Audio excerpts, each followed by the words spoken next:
par Oseo de créer cette plateforme. Je fais allusion à l'initiative prise par Oseo de l'OCDE. C'est une révolution pour les anciens. Moi, je suis un ancien historien. Vous parlez d'Oseo Capital PME.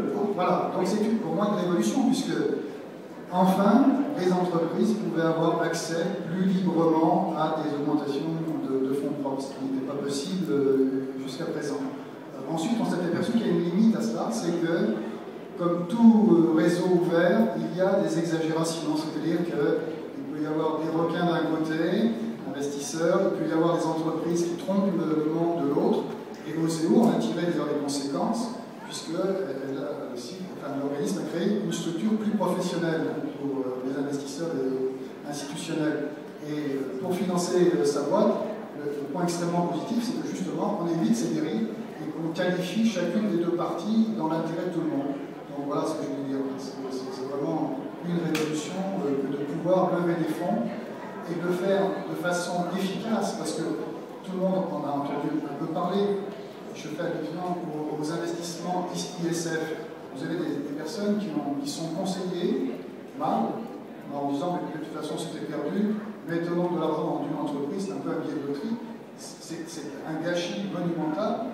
Et des formules comme financer sa boîte et d'autres qui vont suivre vont remettre les choses en ligne, sinon les pouvoirs publics mettront le haut là, comme ils l'ont fait sur certaines pratiques de certaines sociétés de.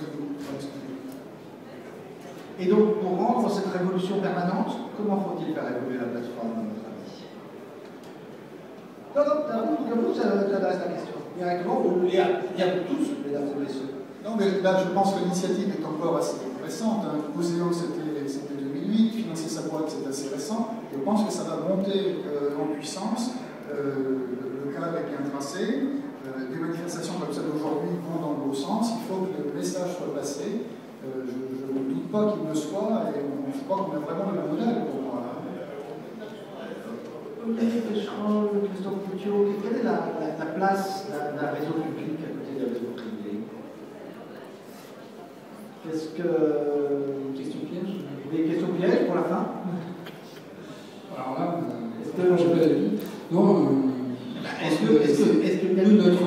Sur Viadeo, alors un exemple concret, il y a des points, des hubs pré-détectives, venture capital, qui sont censés se rencontrer. Voilà, encore une fois, je pense que nous, on a une vraie vocation de plateforme. On ne demande pas à Outlook de jauger l'intelligence des mails qu'on reçoit ou qu'on envoie.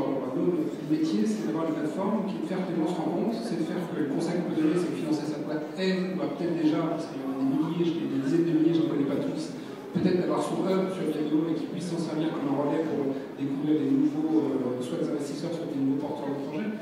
Mais voilà, nous, on est vraiment là pour être aux côtés de la réalité des échanges.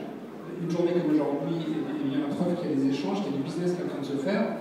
Pensez à utiliser Viadeo pour optimiser ce business avant de venir, après être venu, pour garder le contact avec des gens que vous n'avez pas eu assez de temps de voir, vous n'avez pas eu assez l'échange tel que vous auriez voulu qu'il se passe dans un endroit physique qui est toujours limité.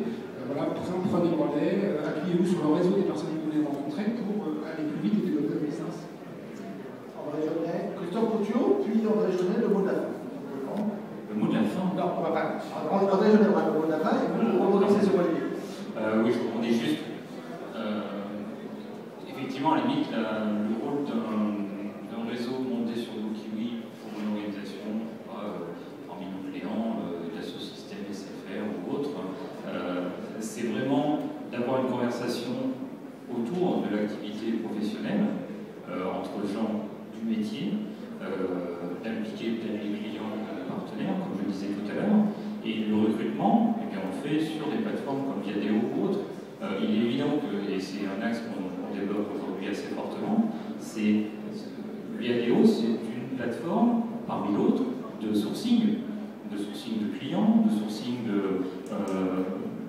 d'employés, de partenaires, et après, à la limite, les affaires, on les développe et on les matérialise dans Wikiwi. Donc, il n'y a pas d'opposition entre réseau public et réseau privé.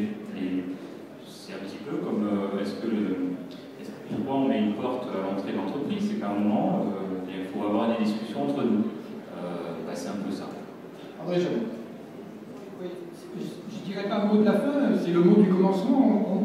On démarre quelque chose. On a un nouvel objet, on le développe. On a des marges de progression considérables en Ile-de-France. Il y a beaucoup de ressources latentes, il y a beaucoup de créativité, il y a de l'argent, de l'expertise. Et donc, il y a des marges de progression énormes en termes de réseau.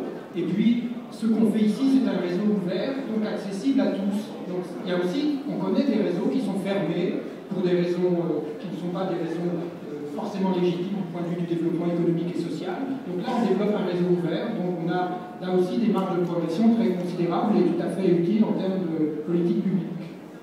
Mesdames et messieurs, merci de vos interventions, merci de m'avoir aidé à animer cette ronde qui, j'espère, fut informative. Je vous propose d'applaudir les participants.